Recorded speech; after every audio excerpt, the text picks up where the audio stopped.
Well, you're doing a little light reading over there. You got about 12 books in your hands. What's happening in 5 days has never happened in Omaha. It's called Read to a Child Day. No fine print there. The goal is meant to be clear. Our guests are here to explain why it's important. Yes, from Leadership Omaha, Jim Hempel. Chris Maxwell is with the Buffett Early Childhood, I think it's Childhood Hi, Institute, Christine. right? It's nice to Yeah. see you. Good to see Nice you. Well, she meet told me you. to call her Chris. Oh, I'm Chris is sorry. great. Yes. I missed Your it. full name is Christine, though. Yes.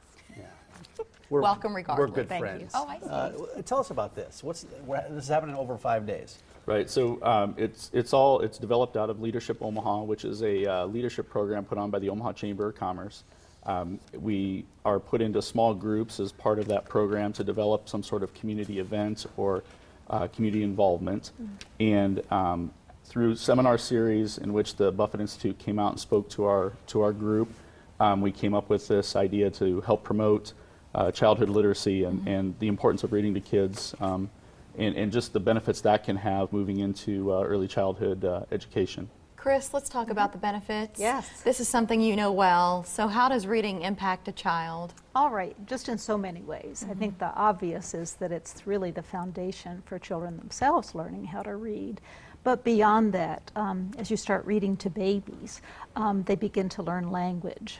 We hear a lot about vocabulary development and how important having a large, rich vocabulary is.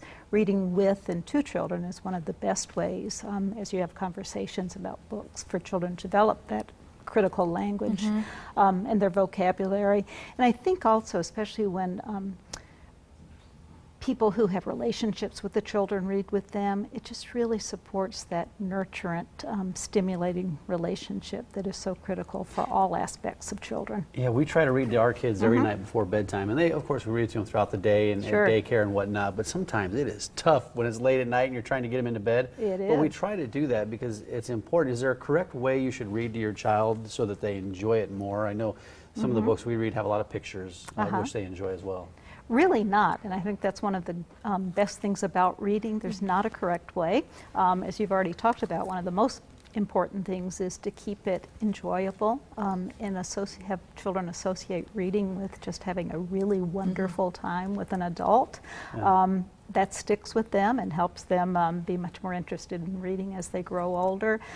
So enjoy it yourself, pick great books that the kids are interested in, and just have fun. Sometimes I use different voices too. That helps. Yes. I think that sounds like a fun idea. drama Are you is ready to hear always one of good. Mike's voices? Yeah. Absolutely. No, that's How okay. about this? No. Well, here, cat in the hat. That's an maybe easy I'll one show for it. you. Maybe You I'll think do it. about it. You But- said babies. Is there an age at which you recommend to parents to start reading to There their little ones? really isn't. There's no recommended age. Obviously, when you bring the baby home from the hospital, you're involved in other things. But early is great. It's amazing. You can watch babies as you read to them actually begin to track the pictures in the book with their eyes. They really do Yes. get engaged.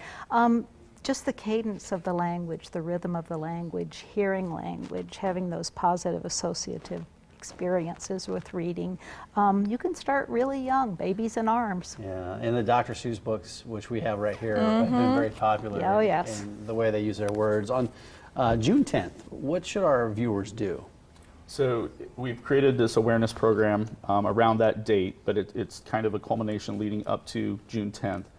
We've partnered with the Omaha Public Libraries to help promote the event. They're making it part of their summer reading program.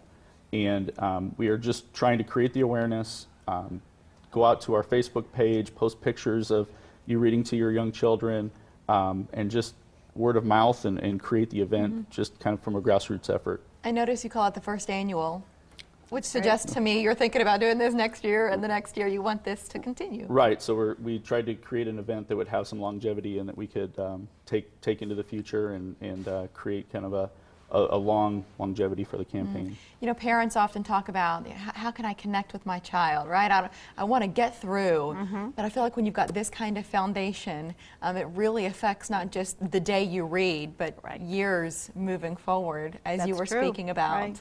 That's what I heard. Mike, were you ready? Well, you know, my British female voice doesn't really go that well with Cat in the Hat. I was hoping for a little something different. Pout Pout Fish.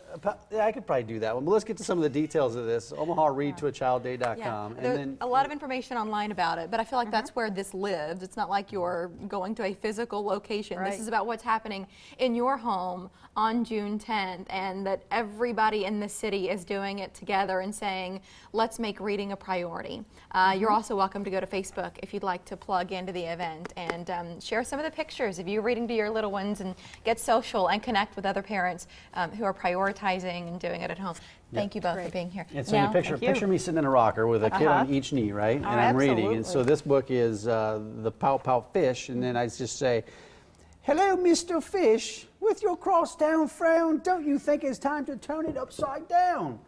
And they love it. They start giggling, but they can only put up with it for about 2 pages, and then they're like, we're bored with this, can Dad. We get a new can we voice, get a regular voice? I like it. Well done, Mike. Thanks for coming. We appreciate you. Next, well, more than 64% of adults in America have a smartphone, right? You can use yours to watch The Morning Blend. Visit our website, click on Watch Live. You'll find it along the right side of the page, and then you're set. They're about as amused as you guys were there. Well, I appreciate still ahead, a your lesson from the playfulness. Sandbox and your invitation to have some fun this weekend. First, advanced prostate cancer and the symptoms to look for, why some men are ignoring them.